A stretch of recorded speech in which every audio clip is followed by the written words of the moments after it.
lost on your way home from a trip. But instead of a bad GPS or a missed turn, you are dealing with angry gods, one-eyed monsters, and sea witches. That is exactly what happens to a Greek king named Odysseus in an epic story called the Odyssey, which was put together nearly 3,000 years ago by an ancient poet named Homer. It is one of the oldest and most famous adventure stories in human history, and it is essentially the ultimate road trip from hell.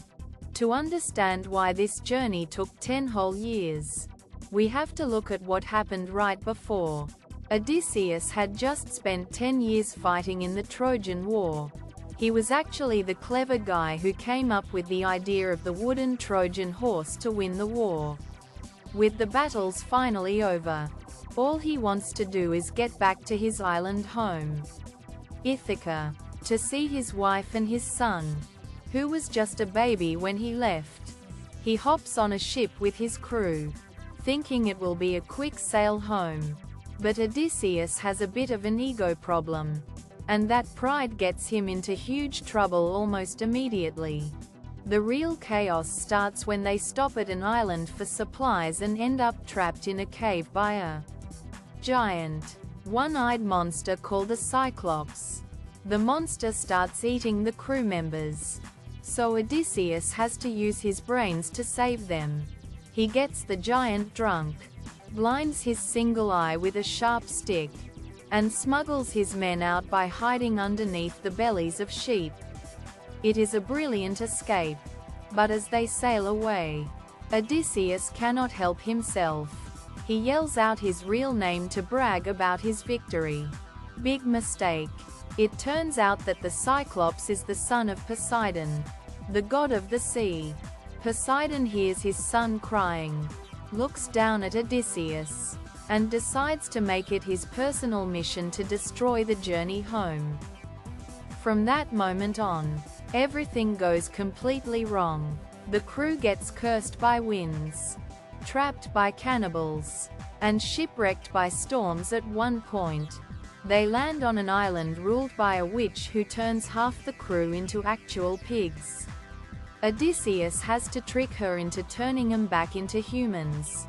Later, they have to sail past dangerous creatures called Sirens, who sing songs so beautiful that sailors will crash their ships into rocks just to get closer to them. To survive, Odysseus makes his men stuff wax in their ears, while he ties himself to the ship mast so he can listen without jumping overboard. About 6 years into this nightmare, all of Odysseus's men have passed away due to different monsters and disasters, and he ends up stranded on an island with a lonely goddess who keeps him prisoner for 7 years. By the way, if you want more fact videos in easy-to-understand English, subscribe below. Finally, the king of the gods, Zeus, decides that Odysseus has suffered enough. He orders the goddess to let him go, and Odysseus builds a makeshift raft to sail the last leg of his journey. When he finally washes ashore on his home island of Ithaca, he has been gone for 20 years total, 10 years at war, and 10 years lost at sea. But the story does not end with a happy family reunion, because everyone assumed Odysseus was dead. Dozens of rude, arrogant men have moved into his palace.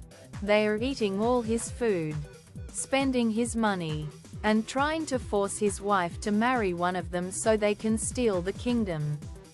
Odysseus cannot just walk through the front door, or they will kill him. Instead, he disguises himself as an old beggar to sneak into his own house. His son recognizes him, and together they hatch a secret plan. The next day, his wife sets up a contest, stating she will marry whoever can string Odysseus's old hunting bow and shoot an arrow through 12 small rings. All the bad guys try and fail because the bow is way too stiff. Then, the old beggar steps up. He strings the bow effortlessly, fires the perfect shot, and then throws off his disguise. With the help of his son, Odysseus fights and defeats every single one of the intruders in a massive battle inside the palace. After 20 years of war, monsters, and angry gods, he finally wins his home and his family back. That is the story of the Odyssey, the original adventure that proved sometimes the hardest part of going to war is simply finding your way back home. Thanks for watching.